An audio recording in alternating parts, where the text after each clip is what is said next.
Hello?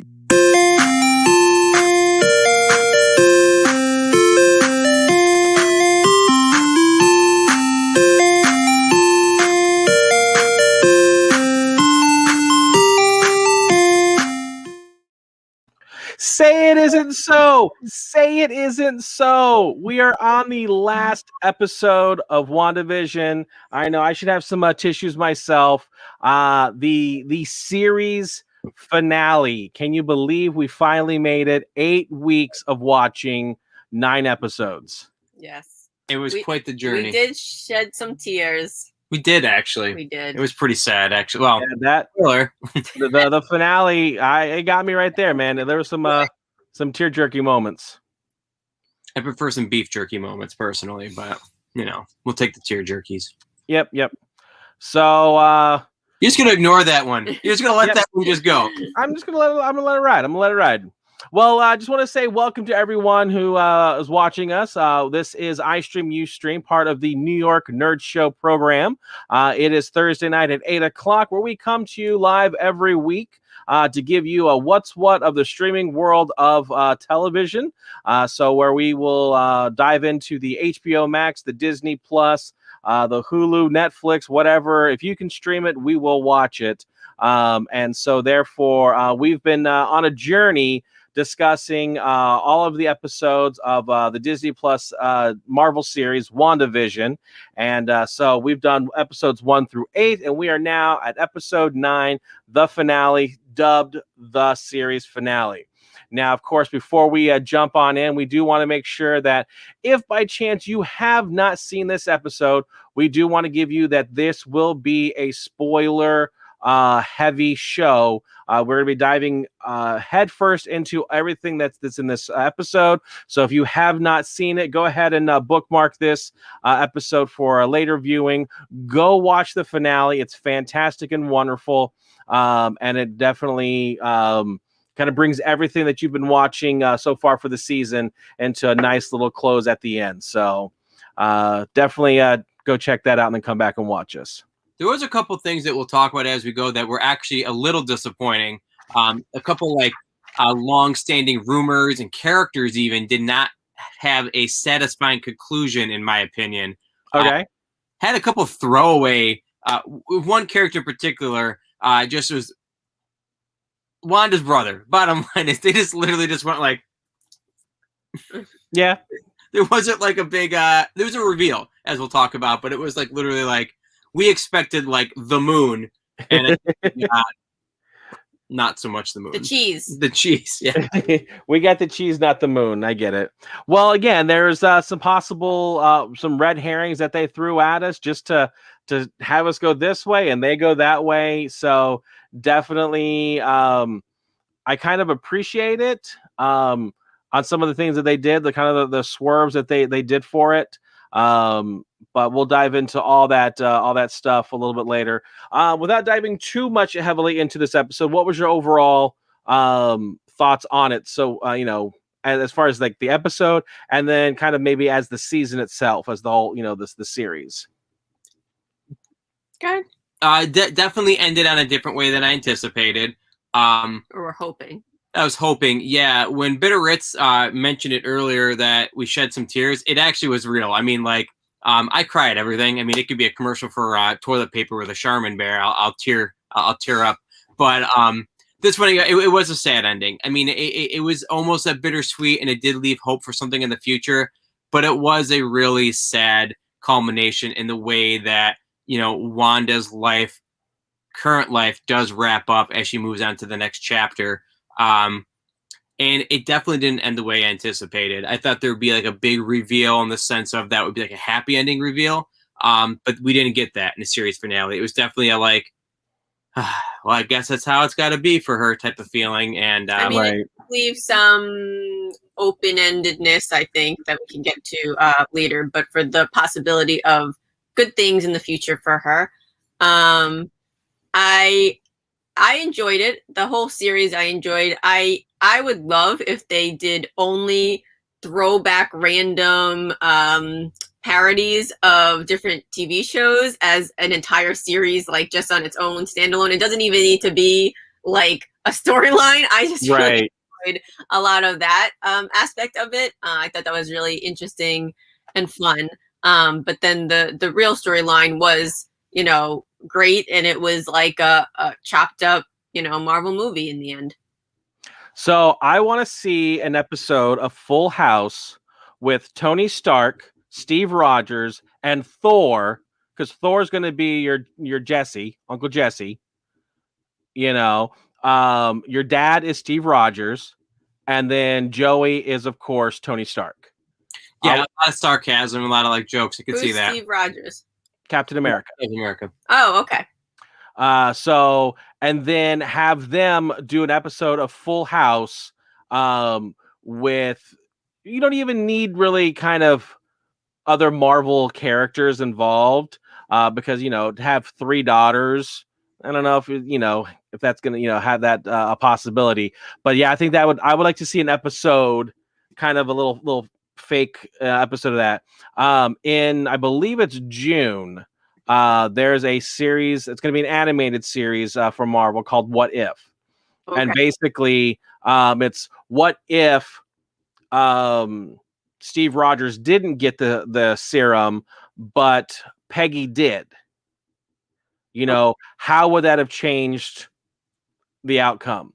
What happens if I'm blanking his name, Star-Lord, if he wasn't the one kidnapped or taken by Yondu, but it was actually T'Challa? Okay. So I know there's a couple episodes, and there's that whole what if zombie world within the Marvel that they're supposed to be experimenting with. But if you were to do a kind of a what if, your Marvel Cinematic Universe people were sitcom stars, and just do just a one-shot episode of just something like that, and just kind of see what can evolve from that. Like I said, there's that one. You'd almost have to, some of the other ones, even like a My Two Dads, have Falcon and Winter Soldier kind of as a My Two Dads type of scenario. And then maybe Spider-Man's the youngin. It's all possible. Do you have have they released any sort of like details about the what if, as far as like how many episodes it's planned to be? Not that I am fully aware of. I think I may have seen something. All I do know is it's going to feature all original voice actors. So you're going to have, if there's an episode with Iron Man, Robert Downey Jr. is the voice. Okay. You've got Haley Atwell doing the voice of Peggy Carter. Right. That's her last name. Is it animated or? Yeah. Animated. So it could be more crossovers of actual cartoons, like the Flintstones or the Jetsons. I don't think that. I think they're more of the real what if storyline comics that they've had out there. And again, they just may be making some up on their own. I honestly, they should do a crossover of the Jetsons and the Flintstones kind of look. I want to see Tony Stark diving into a money pit a la DuckTales. That's what I'm looking. Bring it on. I love it. So, but this series was definitely. Now you say you were hoping for that happy ending, but I feel that the show ended the way it had to, based on the series of events that kind of led beforehand, with Vision being killed by Thanos. I almost feel like this is what had, if we did not get this ending, we would have been robbed. Because this was the ending that needed to happen, especially for Wanda to have that full closure at the end. I saw one of the memes, but basically Wanda goes through all 5 of the stages of grief. Right. Yeah. Throughout this series, and that's what she needed. That's what she never got. So. That was very important that we were able to get that. No, you're right.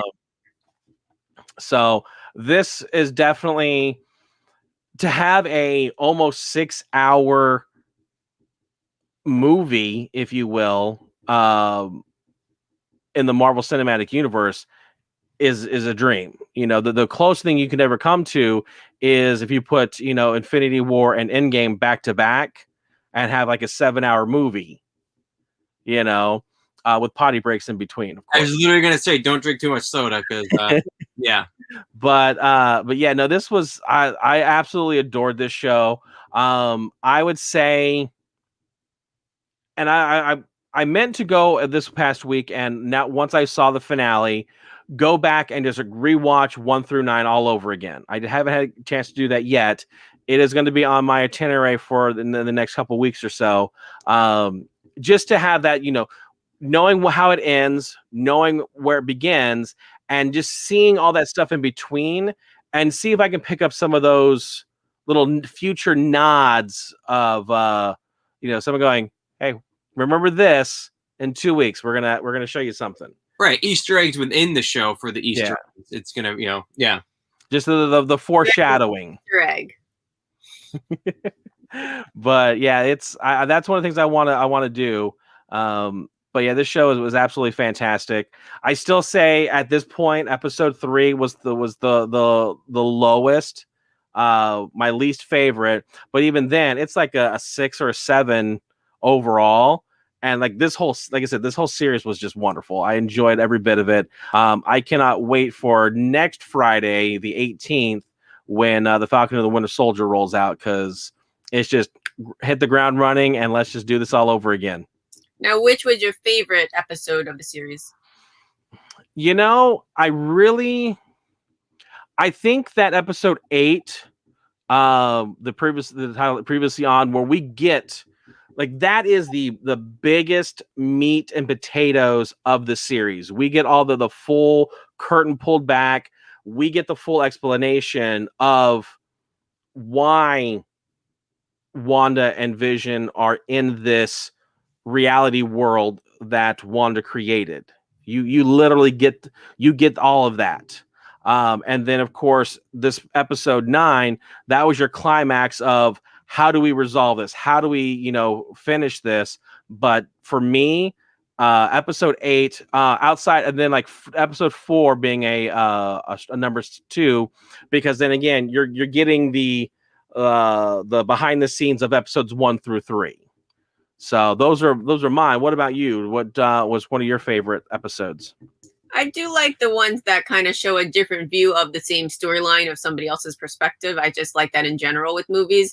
But I feel like because it's so unusual for a show to take so many different varieties of other shows, like as parodies, to me, my favorite episode was more based on that, to be honest. And I really got a kick out of the Modern Family breaking the fourth wall, and just how like goody and good feeling, you know, the older shows were, and how like almost seeing the difference of what makes a 90s or early 2000s show versus, you know, the 70s or 50s, whatever. Right.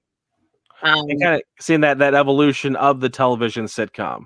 Yeah. And I just like that kind of like, there were just a lot, I feel like a lot more humor, like parts. And in the beginning, it was kind of like, what's going on? And it wasn't necessarily like, I don't know how to word it, but like, it's almost like clearly they're in on the joke, you know what I mean?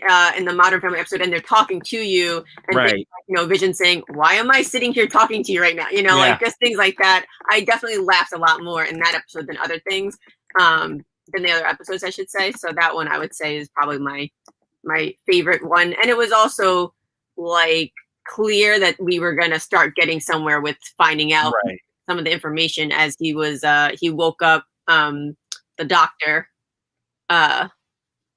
what's her name? Sorry. Monica?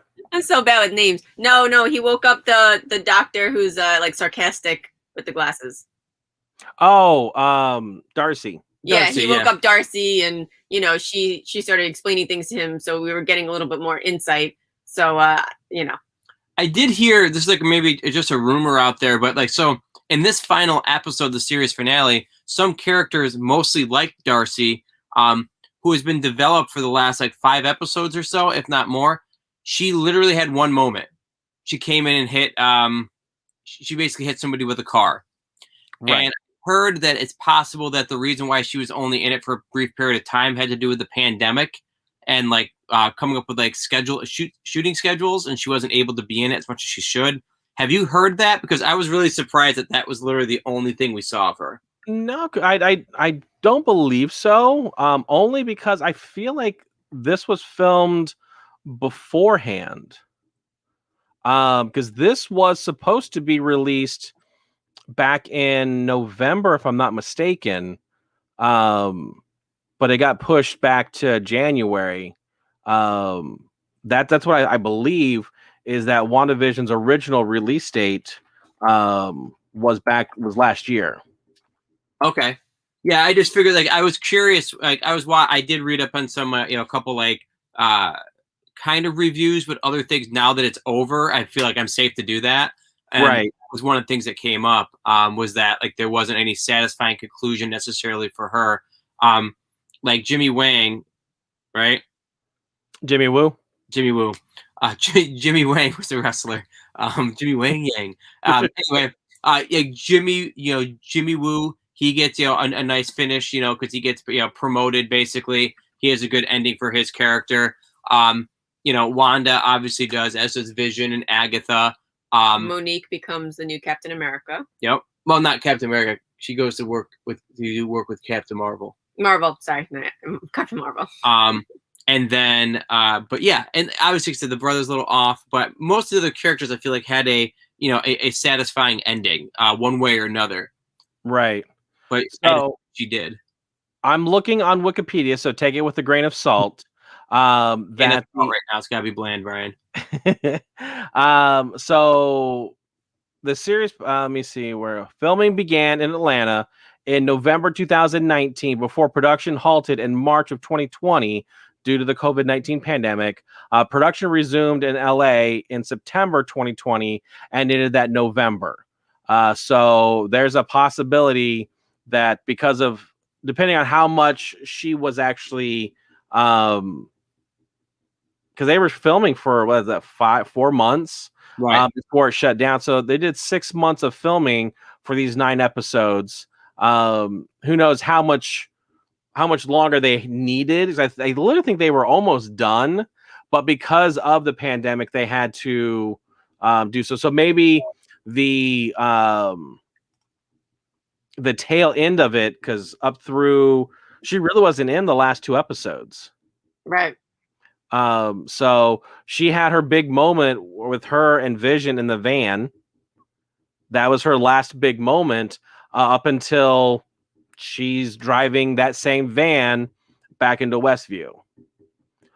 So yeah, it's very possible that because of the pandemic that we did not get as much from her. Yeah, that's what I was wondering. I'd seen something about that. Yeah. Now the episode itself, we obviously on episode 8 in the credits, we were exposed to basically the White Vision. Correct. For lack of the description. What was funny is BitOfRits and I were talking about this, and I've got a little thing right here. Wait. No. No, we're gonna go. We gotta review the show, and then we can pull that up. It involves the first thing we're gonna see is the White Vision is okay. interaction. Well, then let's get to that. Okay. Let's dive in. I just can't. I can't. Well, so we're gonna go and start kind of reviewing the episode a little bit. I guess. Yes. So. Alrighty. Well, at the very end of the episode, pretty much the episode itself, without the post credit with the White Vision, we see that Agnes or Agatha now has control of the 2 boys, and Wanda kind of comes out to confront them.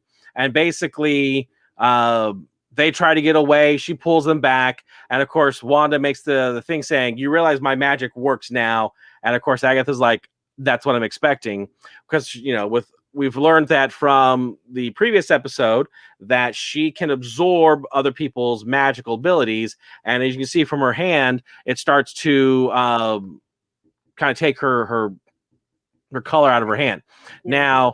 Now, Did anybody get any type of vibes when they saw this little episode, this little scene Wizard of with the Oz, car covering?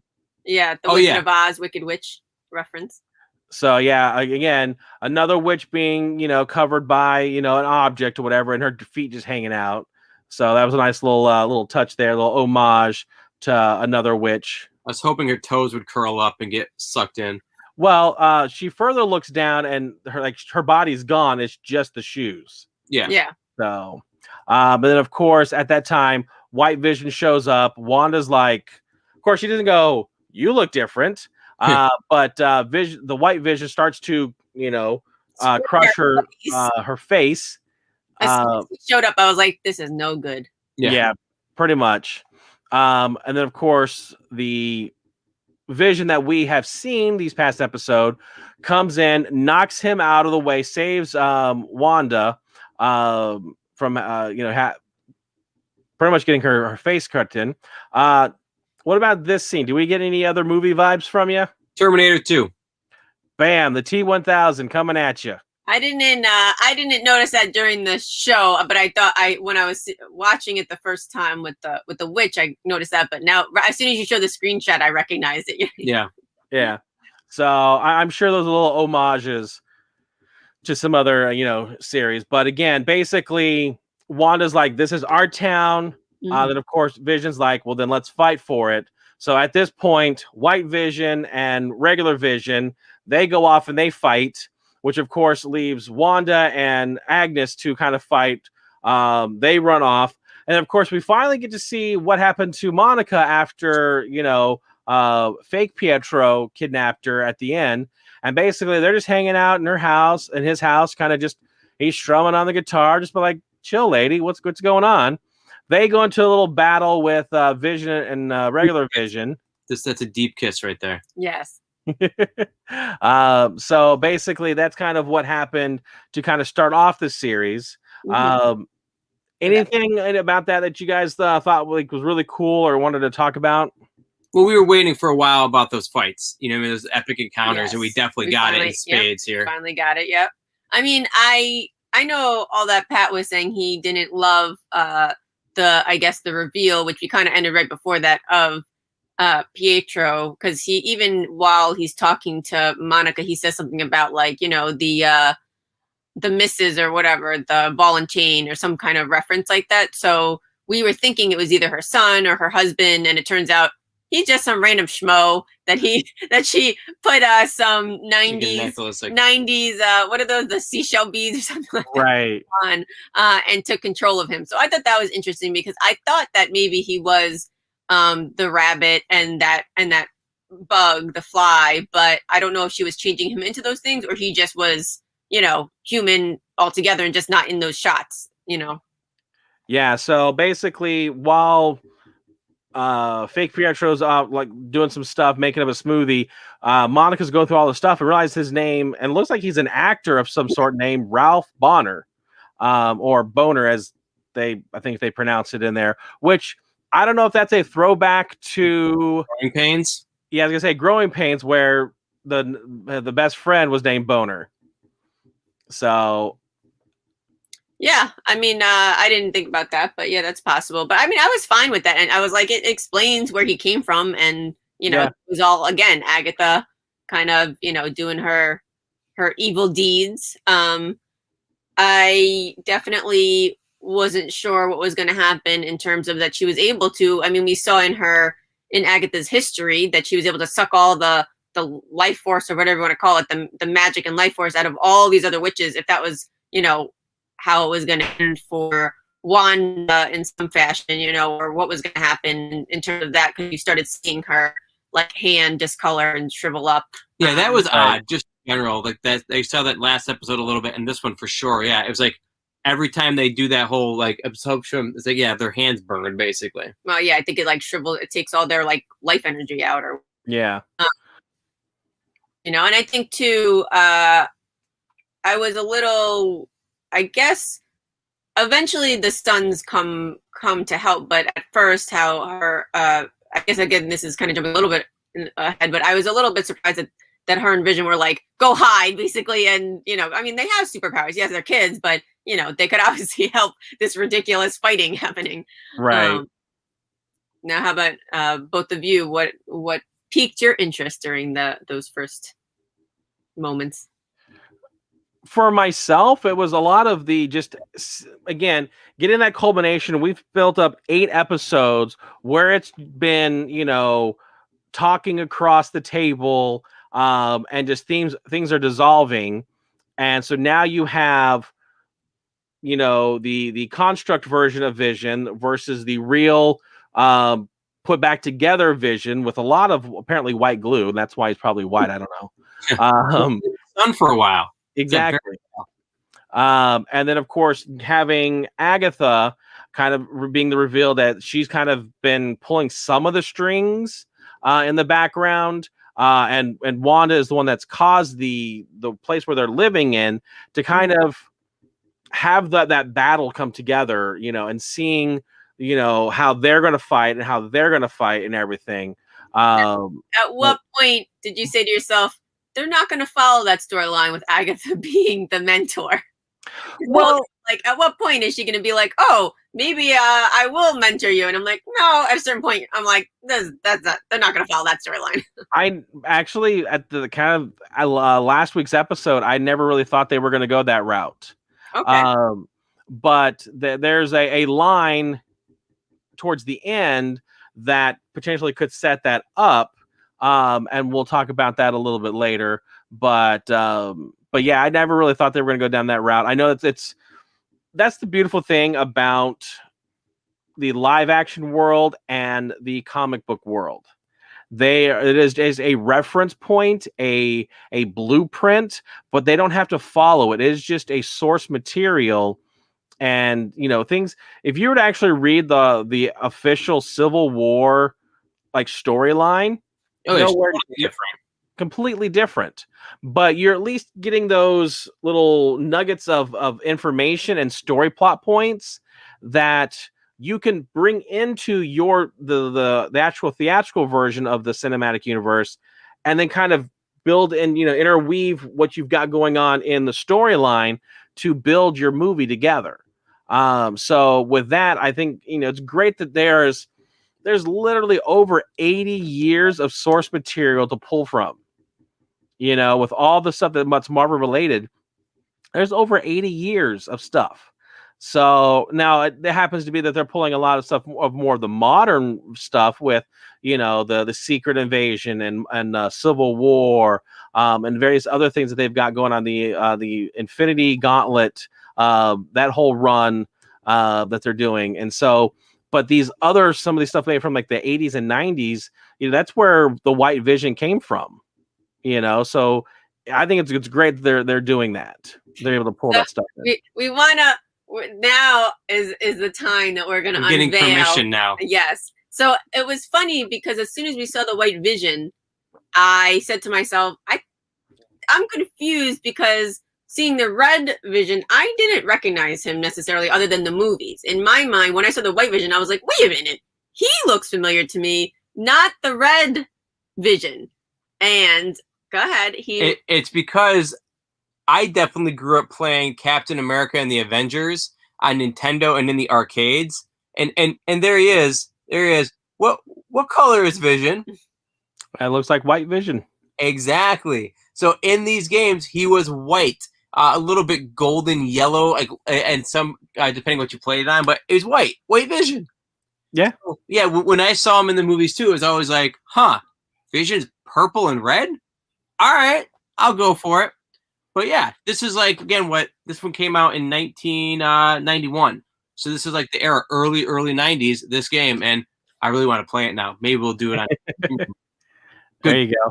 Yeah, because that was with the West Coast Avengers that they did, where, you know, most of the Avengers stuff takes place in New York City, whereas they had a branch out in California with the West Coast Avengers.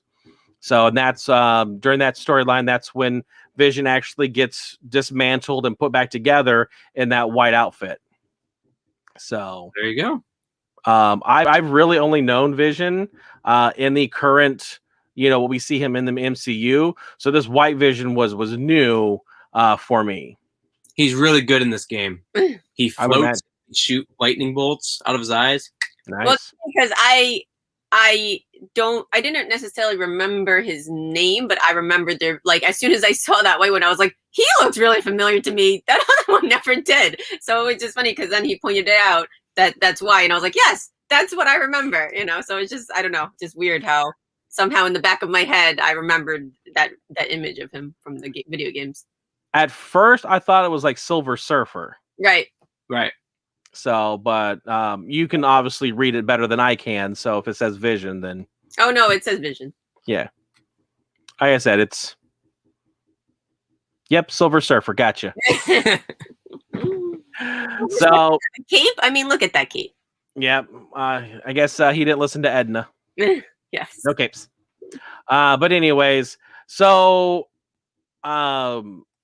Incredibles. Yes, there it is. Took a second. So we see the necklace around, and it looks like almost like a Mardi Gras bead on the shell necklace. It was, before it was like that brown, and then when she uses her when Captain Marvel, the new Captain Marvel, uses her vision, Monica, she can see the purple evil glow on it. Right. Yeah. So I have a feeling she's gonna go by Photon. Oh, okay. After her mother, since that's one of the names that she used in the comics. She also went by Spectrum because she kind of sees the spectrum of light, as well as for a period of time she was Captain Marvel. But since we already have a Captain Marvel in the world, I have a feeling she's going to go by Photon. That makes sense. But yeah, so she sees the magic around him, yanks it off, and she's like, "Whoa! I'm just here. Don't hurt me." But basically, that was his house that Agnes was living in. Right. So, but that's all. That's kind of what was happening inside Westview. Let's talk about maybe a little quick blurb of what happened outside, because that's going to really kind of lay into things that happen later on, and that's Hayward. Jimmy Woo gets kidnapped and brought back in. However, he finds the phone of Hayward's and kind of grabs a paperclip, push pin or whatever, and unlocks his handcuffs. And I love this because he calls his buddy with the FBI and basically say, "Hey, can you get here within the hour? Because like 10 minutes ago, I just said that someone's going to be here within the hour. So can you please do it?" And also, I love the... Sorry, I was going to say, the only thing I didn't like about this is I was like, how did he know the password to the phone? But that's okay. That's FBI. They don't lock their phones. But I love the callback to the second episode when he undoes his the handcuffs. And he's like, flourish. Yep. Yeah. So I thought that was kind of cool that he did that. And I think, so basically, he was saying, just FBI people come here. I don't know who Cliff is. He's got a good power, though. Yeah, good possibility. But that kind of happened outside. We'll come back to that in a little bit. But then, as Wanda is trying to find, Agnes, she wanders into pretty much downtown Westview, and she starts to see all the people. Your main characters, if you will, you've got Presto there until she gets attacked by Agnes, who, is living true to the Obi-Wan method of having the high ground. Right. So just like give it up, but she's got the high ground. Don't try to fight her. But of course, Wanda's like, no, I'm going to do this. But Agatha is even saying, the Darkhold, which was the book that was in the basement, there is a whole chapter devoted to the Scarlet Witch that's who she's basically saying that Wanda is. So basically there's stuff going on here where Agnes starts awakening some of the people in the town. Right. And like one of them, Dottie, she's like, I just want my daughter to be a part of this. She can be friends with your boys, if you like that storyline. Really going on with that of just the various things of trying to get them all to be a part of the story. Right, Because their people watch families. that. It was a little bit creepy, obviously, because they all start waking up and you see the pain that they are really in because they're not with their loved ones and what have you. And it's evident that Wanda herself has basically been in denial about how, what she's doing, how it's making these people feel. And like in her mind, she's like, I'm making them feel, no pain or no, everybody's happy and what have you. And obviously they're not happy, but it's a facade that they're putting on because she has control over them. Right. And the irony is that she takes these people away from their own families just for an opportunity for a few more moments with her own family. Yeah.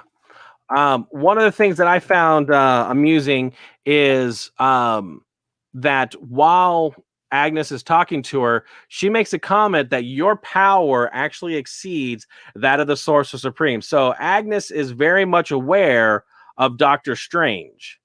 So I thought that was amusing that they kind of mentioned that, and that they are, she knows them. Right. But then, of course, as they go along, she awakens more people from Westview, and they pretty much start to kind of almost bum rush her. They start to have that mob mentality of trying to get her. So it's just the stuff that they have to go through with that. It's kind of an interesting to see how that all evolved. Right. And then, of course, you did mention the kids. So they were at the very beginning once Bad Vision and Agnes showed up and they were free. They're like, go to your room. You stay safe. Get out of here. We'll deal with this. But of course, they're out trying to look outside the window, trying to figure out, do you see anything? Do you see mom? Do you see dad? And then all of a sudden, Billy starts getting the little premonitions and starts seeing what's happening in the downtown area, and seeing that basically their mom is in trouble. And basically what she's going to end up doing with all of them coming at her, that of course she's going to start using that ability, that power to repel them. And of course, Billy's like, we got to go. We need to go save mom. We're out of here. So of course they end up making their way to the central area of Westview. And then of course Wanda then is starting to realize what's really going on and trying to have that remorse. But of course they're attacking her. So she pretty much starts choking them in essence. Till finally she's like, you know what? Let me let you guys go. Let me free you. And she uses her magic to blast up to the hex and start to have it disappear and disintegrate. And that Hayward and his guys needed to get in because they all, they bum rushed the hex themselves and to be able to get in. Right. Yeah. I do want to mention, obviously, when you were saying that she was choking them, that it's clear she doesn't know how to control her abilities because she wasn't trying to choke them. So, right. It's becoming like, just as Agnes or Agatha had said, that she has this chaos magic, but it's, she doesn't know how to control it, and she even said she doesn't know how she started the hex or anything. So it's, I think a little bit of foreshadowing of that she is beginning to realize she needs to start learning how to use her powers properly. Right. So as the hex starts coming down, that, as you said, that allowed for Haywood and the military to come into it, but yet you still have, White Vision and, Construct Vision going at it until as the barrier starts to go away, it starts dissolving both Vision as well as it stops the kids from, doing what they need to do. They start almost snapping away, it looks like. Waiting to see them for real, because we still haven't really explored where these two characters are in real life at this point. Well, they're not necessarily here in real, right? they're creations of her magic, just like the Red Vision. No, I know, but I mean, like Red Vision at one point existed still in real life, and as we'll see in the post credits, there's still going to be some allusion to them, like even after right, this like hex maybe is a gone. different story, like a timeline type of thing, Right. is what I took that as. But yeah, we're not there yet. Because like in all reality, if Vision is dead, where do these kids ever come from in real life? The future. Right. But Vision's dead. No, there's the. Well, we'll get to it. The White Vision is. He talks with the Red Vision. Yes, I know. There's a. We're not there yet. So yeah, we'll talk about that a little bit later. And possible spoilers ahead. Don't forget that. Spoilers ahead. We need to follow some sort of a timeline. So Wanda, stops the closing of the hex and basically seals it back up, so that way, her family will pull themselves together, if you will. But of course, Agatha, sends a bolt of purple energy at Wanda. She blocks it, but yet Agatha is still able to draw that energy from Wanda and just getting more and more powerful as she's doing this. And her hands, Wanda's hands, starts really decaying. And of course, at this time, everyone, the military starts coming in, but they're like, you know what? This is our town. We are going to save it. And then they make a comment of saying, all right, boys, we've never trained you to fight, but you were born to do this. Basically, look who your parents are. This is who you are. You can do this. So right off the bat, Wanda tells the kids, you know what? We're going to go take care of, Vision, White Vision, and I'm going to go take care of Agatha. You take care of the military. So Billy starts using his powers to kind of freeze everybody while Tommy runs around and starts grabbing up everyone's, guns and everything. And in fact, on one of them, grabs the hat and shades off of them. Now, I was I'm like, who is that guy? Does that guy look familiar?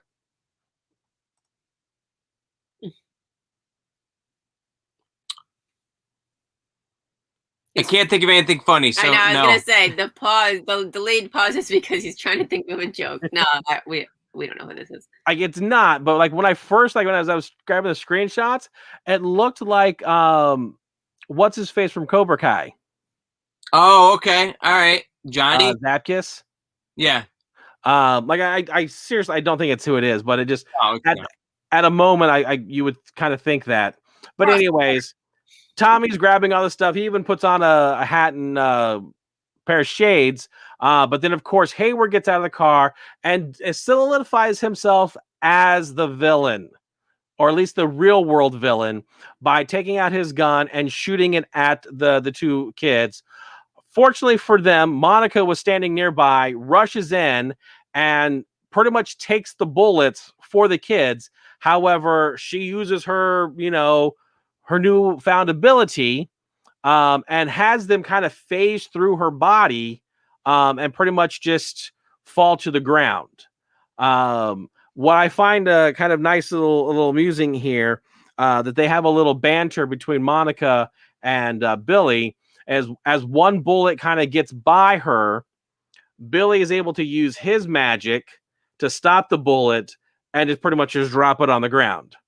And then, of course, they kind of look at each other and they go pretty much, Wanda is like, and I'm trying to find my slide for it, is nice trick. And then, of course, he's like, I like yours too. So I kind of thought that was a little bit of on the amusing side, that they have that little banter back and forth. Like, hey, you can do magic, I can do stuff too. Hayward gets in his vehicle and starts to hightail it out of there. But unfortunately, as we kind of alluded to, someone comes in, and that is Miss Darcy, the doctor, driving the little funnel cake truck right on in and just smashes right into Hayward's Humvee, pretty much trapping him in there for pretty much the rest of the episode until something happens later on. So that's kind of how that ended up with that. How was the episode so far? You guys digging it, liking it? It feels like we're watching it for all the over first again. all over again. No, like I said, it was good. I mean, up to this point, you know, I mean, it was that culmination, that battle where all the characters were coming into it. Because even at that point, I didn't think about that would be the last time we see Darcy. You know, Yeah. Like the key moment is like, it's funny, like this element of it, almost doesn't end up mattering, at least to me, in the sense, like, it does matter, don't get me wrong, but like the true ending of the show is what will always stick out in at least my mind. It. Yeah, exactly. So but it was nice to kind of see things wrap up here, you know, and like we're gonna have like the, you know, the final conclusion. Well, maybe not final, but we're gonna see, like, you know, the actual finality of this particular part of the series with Agatha and Wanda. I mean, even though I know that you're saying it's in some ways, like, what's the point of showing all this particular moments when in the end, you know, as we'll see, that it may not matter. I do feel that, true to, you know, Marvel movies, everybody gets their moment in these fights, and so that's kind of what this was. Yeah. So after this, we got to figure out what's going on with Vision. So of course, they start battling. I almost want to say like red and white, but you know, a construct Vision is a little too much of a mouthful. They go at it. The, you know, Red Vision is like, do we really need to be fighting here? Can't we kind of like work this out? And he's like, why are you trying to, you know, kill me? And pretty much he's like, I'm here to kill Vision. And he's like, but I'm not the true Vision, only a construct of Vision. And so kind of leading on to that a little bit as far as leading everything that's supposed to be happening on why he needs to go after him. Sorry. No, you're fine. Part of me was wondering if he was trying to convince him to like self-destruct or something, but they ended up talking about how neither of them are the real Vision. They're versions of the original Vision, who is no longer in existence. And they kind of talked through this, like, I guess a proverb or something, you know, story of a boat that. Yeah, I think it's the ship of Theseus. Okay. Yeah. And basically, as it gets rotting out, you know, having to replace part of the ship, is it really the ship or is it not the ship anymore?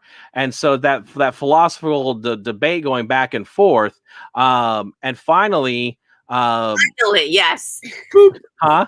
I said yes, finally. You know, he's like, wait, I request elaboration, and it's like, well, neither of them's the true ship, but both are the true ship. And so with that, I get ahead of myself. The finally was for this picture. But basically, Vision's like, look, I can unlock those memories that have been repressed in your mind. And so by doing so, really kind of just unlocked everything. So you can see everything. And I kind of like, you get to see the battle during the Battle of Ultron, the Hulkbuster there, just the various little things. And a lot of it is of Wanda. And you can see the battle. Here's the kind of a scene from Ultron itself.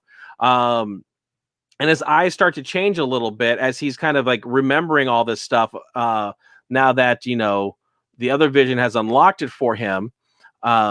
And I think there's a shot of that, you know, when Vision is actually holding on to Wanda.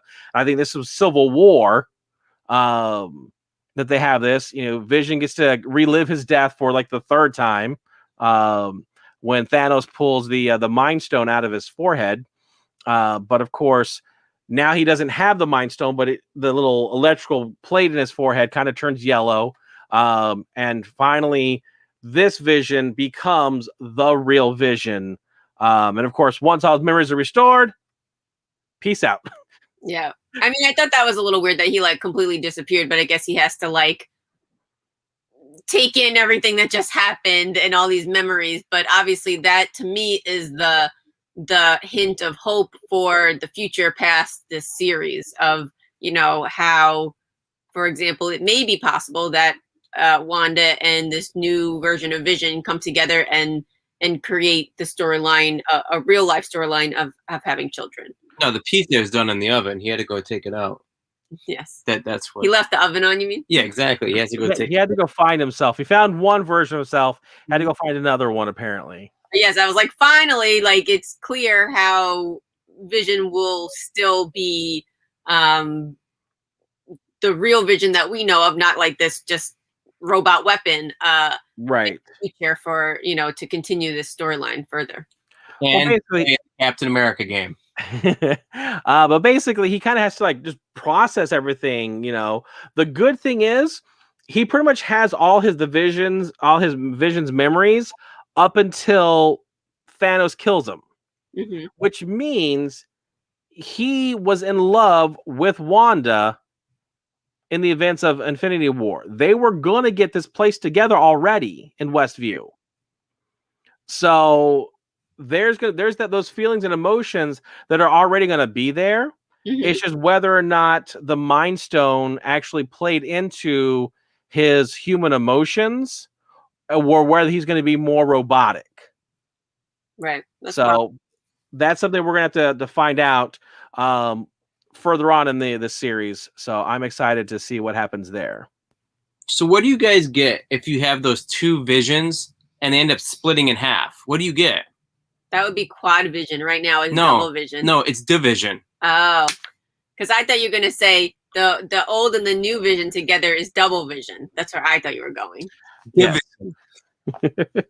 yours took more explaining thought process. I continue. So I kind of dubbed this next set of videos is Wanda Goes to School. And that's because Wanda plays a game of peekaboo, like she did in the first episode with the other people, kind of doing the Sokovian hello, and kind of does her thing that she did back in Age of Ultron, and taking over the mind of Agnes, sending her back to the 1600s where she was reliving when she kind of, we first see her back in the Salem witch trials. It doesn't work out exactly how she thought it would, I guess. Of course not. It never truly works out the right way. But basically, the fallen witches start to come back to life, but they recognize Wanda as the Scarlet Witch. And they actually take her and put her up on the post to, quote unquote, get rid of, almost like they're going to burn her at the stake. But of course, this is when she really dons her new abilities. We see her have that magical, crest on her head, and pretty much just obliterates all of the witches from the dream sequence. I almost said vision, but that would be wrong. And then of course they come back out into the real world, and then this is when Wanda goes to school, because what do you do when you go to school? You learn stuff. So Wanda starts throwing her magic bolts at Agnes, who's absorbing it. At one point, she even stops Vision from helping and sends him back down to the ground. And because she's a woman with a plan. Exactly, like she's got a plan, but yet we don't know it. So as they're up in the air, she starts basically. Agnes says, "Give me everything. I will make this right for you."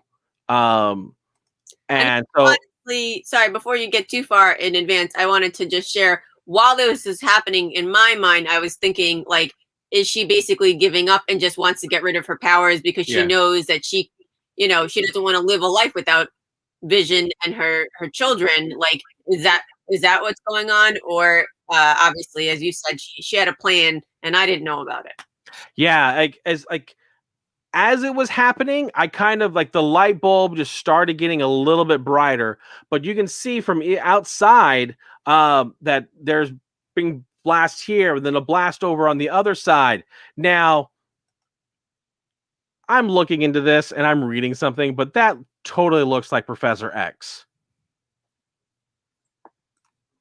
You got a bald dude hanging out with the FBI. Yeah, but he's clearly standing. Is he? Is he standing? He's as tall as the other guy, or it could be forced perspective. I'm gonna say there's forced perspective playing it because the other guy looks like he's further away. But I swear that's a bald dude. And how many bald dudes are in the cinematic universe? There's only one, and it's Charles Xavier. I'm kidding about there's only one bald person. But so yeah, explosions are happening, magic's flying everywhere. Wanda is just giving up all her magical abilities, or so it seems, and Agnes is just absorbing it until finally Agnes gets everything and then is about to basically say, you know what? I kind of, you're broken. You're always going to be broken, and tries to do one last magic bit of attack to Wanda, but nothing happens. And the reason why from her. What's that? Because Wanda did learn something from her. Like I say, she did have a little bit of a mentor going on. Unbeknownst though to the mentor. And that's because she who does the ruins is the only witch that can cast magic. And as we see from it pulls out that there's all these ruins that as she was like quote unquote missing Agnes, she was building ruins all over the place. And then this is when she fully 100% acknowledges her destiny and becomes the Scarlet Witch. She starts absorbing all of that power back from Agnes and getting all of her magical abilities back until finally she dons her new outfit, which is totally awesome. Which, if you look at it, she's the daughter of Magneto. If you look at Magneto's costume, yeah, he usually wears a nice dress like that. Yeah. So father like daughter outfit. Well, it's a bottom is a half dress, which is pants. Right. But I mean, I will say tails.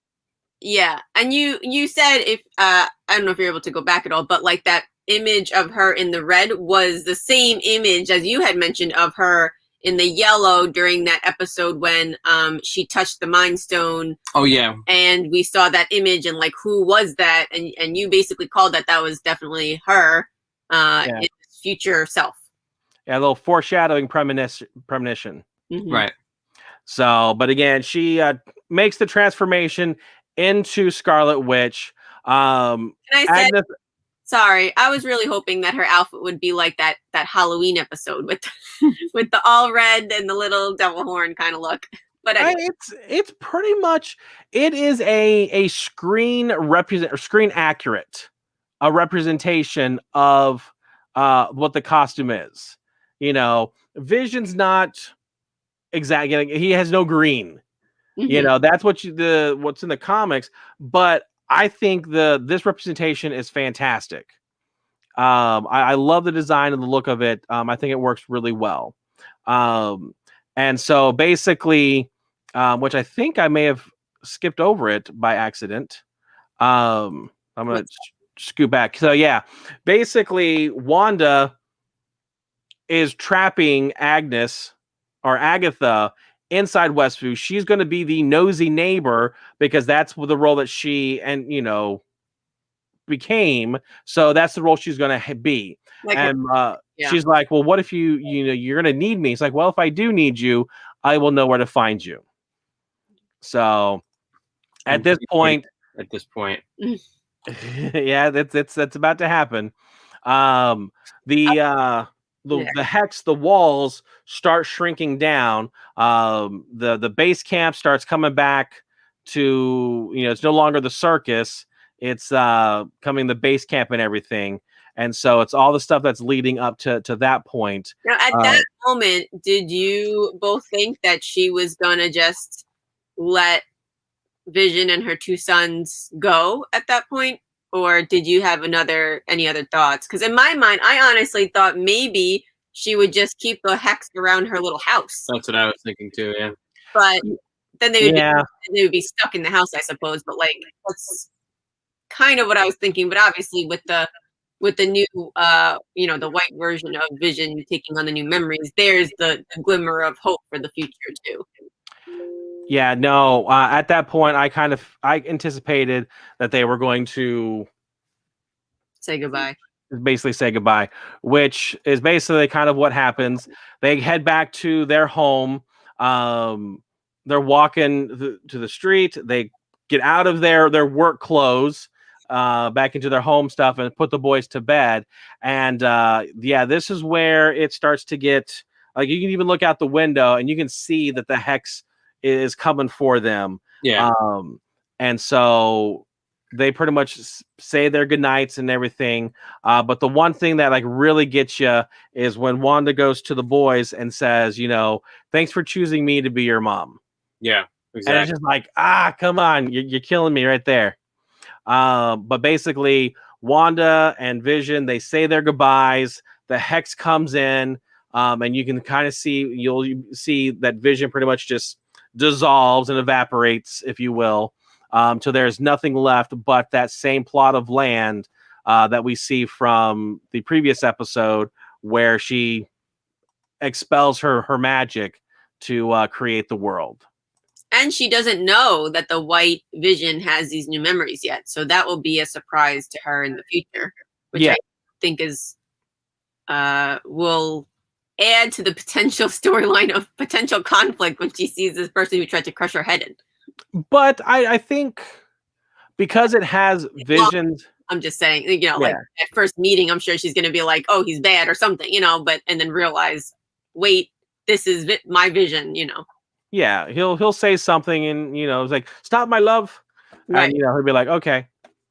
Now, I feel like my Vision is a double entendre in terms of her vision of Vision and that it's really Vision. The end. That's a bad joke. I had to explain. What do you get when two visions get separated? No. What do you see when you have two visions on a screen? Double vision.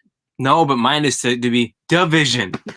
Man, you bring it back around. I'm trying to visualize all this stuff that's being talked about right now. I'll draw a picture. There we go. Yeah.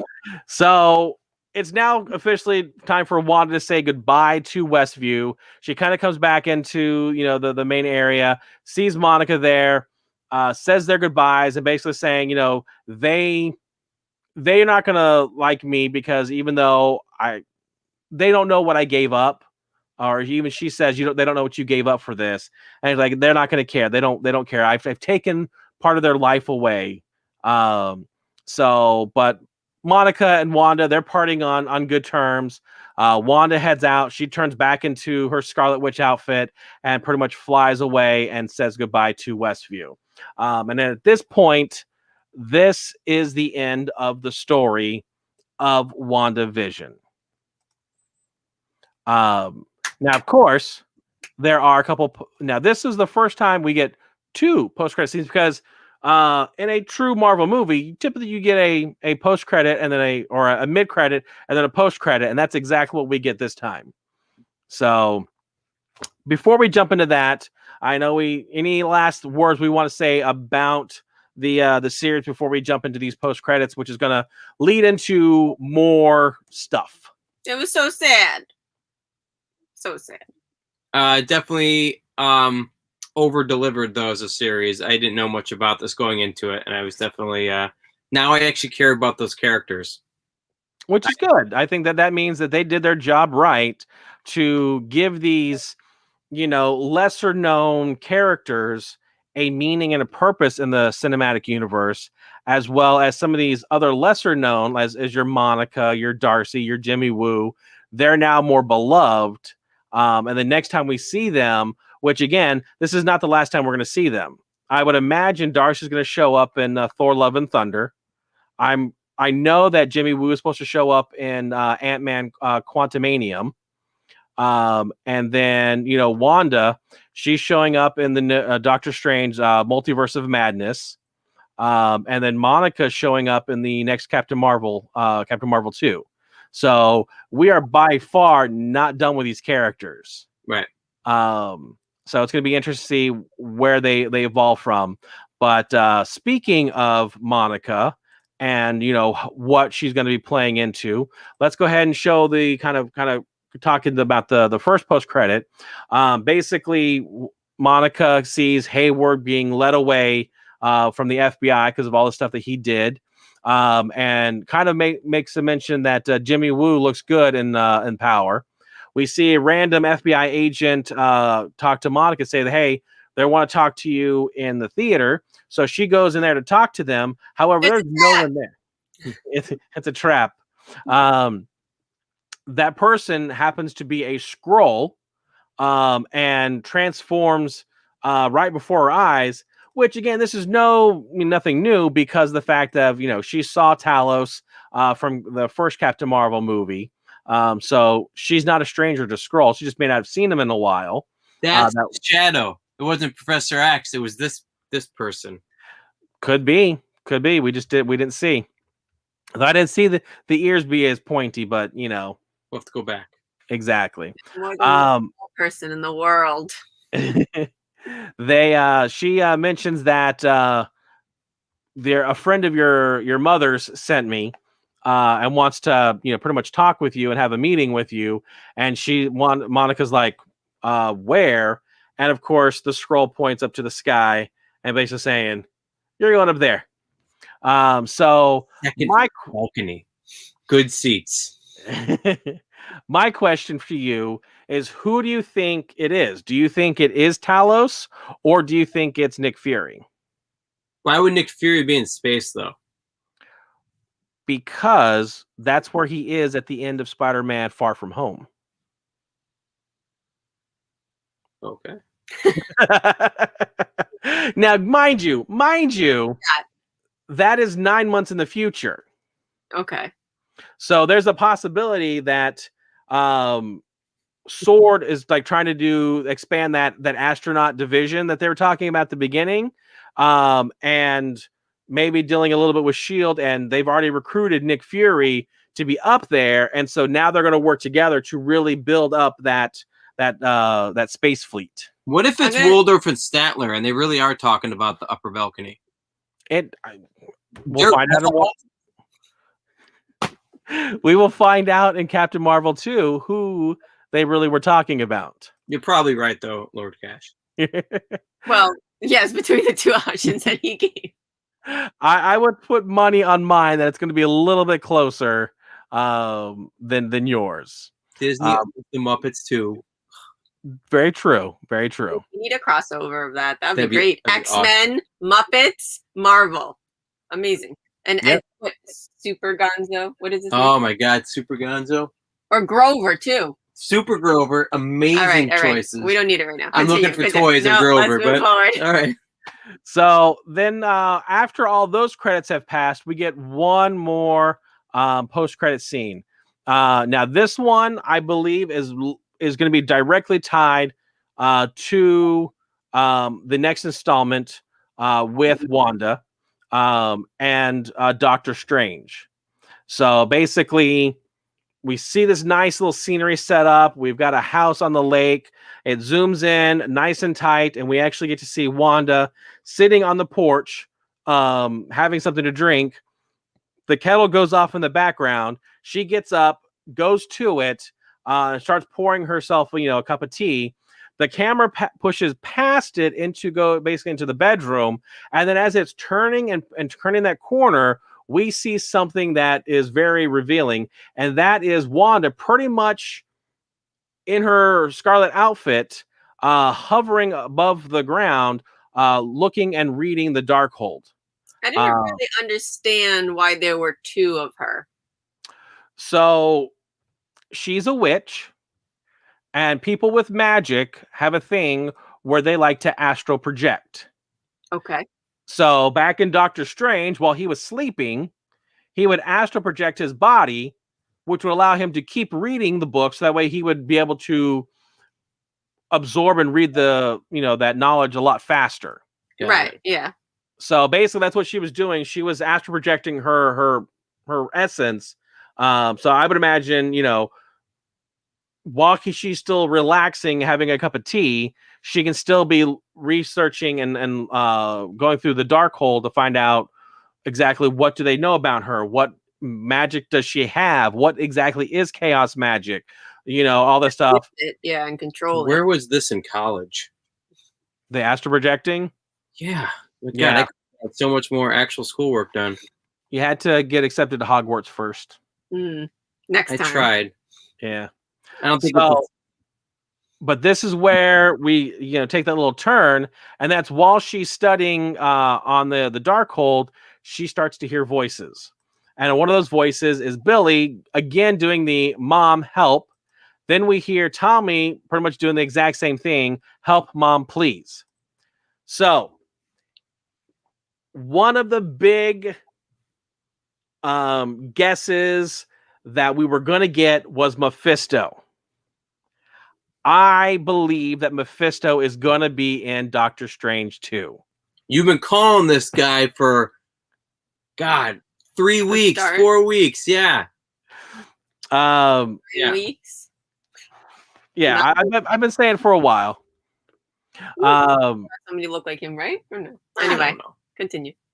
But I do believe, and they are going to go down the storyline that the boys were taken from Mephisto's life force. That's where she was able to get that magic from, and thus going to be able to bring them back. So I do believe we're going to see them in Doctor Strange 2. I would imagine because of, when they're going to be able to film it, they're going to be a little bit older. They may be closer to that 13, 15-year age range. But yeah, I do believe we're going to see an older Billy, an older Tommy. I think they're going to be the same age, though, since they're twins and all. But yeah, I do. That's one of the things I do believe. That'd be cool. Yeah, I mean, I didn't care for the first Doctor Strange, but now I feel like I have to start caring for it to get ready for this continuation of this storyline, because that's where it's going to be a crossover. Yeah, well, it's gonna, and this series is going to tie into the Spider-Man 3, No Way Home, as well as the Multiverse of Madness with Doctor Strange. Right, I can handle Spider-Man for sure. I like those, but yeah. I mean, not to continue too long, but like the end of the last Spider-Man movie basically was when they revealed his identity. Yep. So I'll be curious how that ties into things. Yeah. When does it come out anyway? Pardon? When does Spider-Man 3 come out? If I'm not mistaken, it's supposed to be like December 17th. Oh, okay, so we got some time. Yeah, you got a little bit of a ways to go. I'm going to pull up my stuff here that's over here. Unless it's changed. Yeah, December 17th, 2021. They're currently in the process of filming right now. So there's a lot of stuff out there. Yeah, nice. Definitely. So I think we're good with this episode, right? Yeah. Okay. Is there anything else you wanted to add to it? Yeah, no, I don't think so. No. But next week we're going to do an earlier time than normal. So just want to mention that 7 p.m. Eastern, so that we can have some of our guest presenters with us for Tom and Jerry review this week. And then if you want to talk about the Falcon and Winter Soldier a little bit. How long is that? That's a series, right? It's going to be a new series, but it's only going to be 6 episodes long. Each episode is going to be around that 45 to 50 minutes. So they're going to be more your standard hour episode minus commercials type of series. And again, there's going to be only 6 of those this time around. Yeah, looking forward to it. Definitely. Yeah, these are like TV shows with a movie budget and presentation. Yeah. So I'm super excited. But that pretty much wraps up WandaVision. What did you think of it? Did you like it? Would you watch it again? And then, of course, are you excited for the new Falcon and the Winter Soldier? Go ahead and leave those comments down below. We would love to hear from you. And, of course, make sure you do like and subscribe to the New York Nerd Show, all the channels. You can find us on Facebook Live, as well as YouTube and Twitch. We've got a lot of programming out there. I'll kind of do them real quick. We've got Monday nights at 8. We've got the Slam Nation where we talk about wrestling. We have the game room where we'll do some video gamage. All that Pat loves to collect those trading cards, whether new or old. So crazy card collecting will pop up from time to time. And of course, whenever we get stuff in the mail, we'll do a mail call mail time. We'll open those on the air. And then, of course, Lord Cash, myself, I will be doing a Funko royalty. We'll be opening up boxes of Funko stuff for you all to enjoy. Yeah, exciting. And yesterday we did a special episode where we were going through some old 90s wrestling photos that we got from a convention a while back, and so we only got through about a third, I think, or a fourth of the bag of photos. So we're definitely maybe once a month or something we'll come together to go through and do a walk down memory lane and try to figure out who the heck is in some of these pictures. And one of the we opened yesterday was an actual one-of-a-kind shot from ringside at WrestleMania 10 with Razor Ramon, and he knocked Shawn Michaels out of the ring. You could see his feet right about up there. in the air. Yeah. So I don't know why my brain just went to. I thought these were gonna be more like bigger pictures. I thought they're gonna be like 8x10s, but these look like 4x6s, 3x5s. Like home. Literally, it was photographer. camera. Yeah, home photos from film. Yeah, I thought they were gonna be more professional. Because like the way I interpreted it, the conversation, this lady was let backstage, so I thought she actually was a professional photographer. But this looks like some of these were just taken from like row 3. No, they are, which I think adds to the the way to put over the product, Lord Cash.